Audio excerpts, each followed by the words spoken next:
రథసప్తమి సందర్భంగా ఈ గాయత్రి పీఠం అన్నది ఇక్కడ ఏర్పాటు చేసుకొని మరి సుమారు 5-6 నెలలు అవుతుందో అనేది లోపే మరి ఈ యొక్క మందిరాన్ని సేవా కార్యక్రమాలు చేయాలనే ఉద్దేశంతో మరి ట్రస్ట్ సొంత నిధులతో మరి స్థలాన్ని కొనుగోలు చేసి బిల్డింగ్ కన్స్ట్రక్షన్ చేయడం జరిగింది.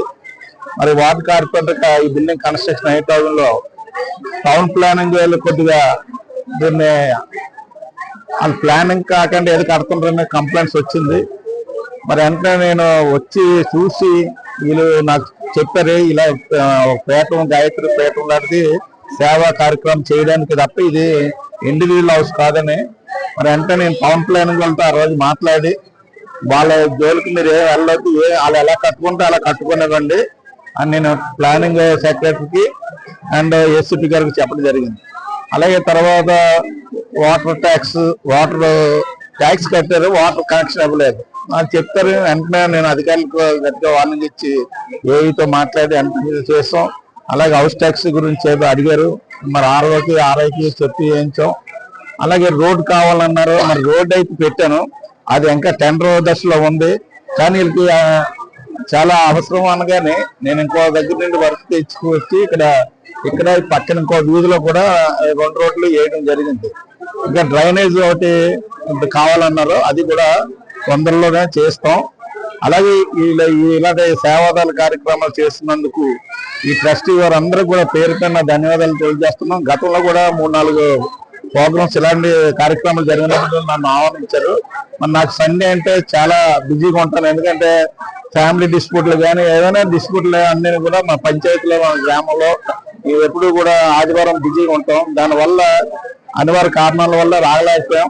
మరి ఈ రోజు కూడా రాలేమో అనుకున్నాం, కానీ మళ్ళీ డాడీ ఇందాకే ఫోన్ చేశాడు, మరి నిన్న వచ్చి ప్రత్యేకంగా ఎలాగని రావాలన్నారు కనుక తప్పనిసరిగా మరి ఆ ప్రోగ్రామ్ లో కొద్దిగా అడ్జస్ట్ చేసుకొని వచ్చాం. మరి ఇంత చక్కటి కార్యక్రమంలో అమ్మవారి ఆశీస్సులు పొందడానికి మీ అందరితో పాలు పంచుకున్నందుకు చాలా సంతోషంగా ఉంది.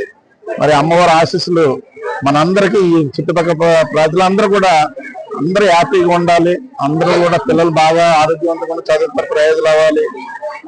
ఈ సేవా కార్యక్రమాలు అనేది ఎప్పుడు కూడా కంటిన్యూ చెయ్యాలి.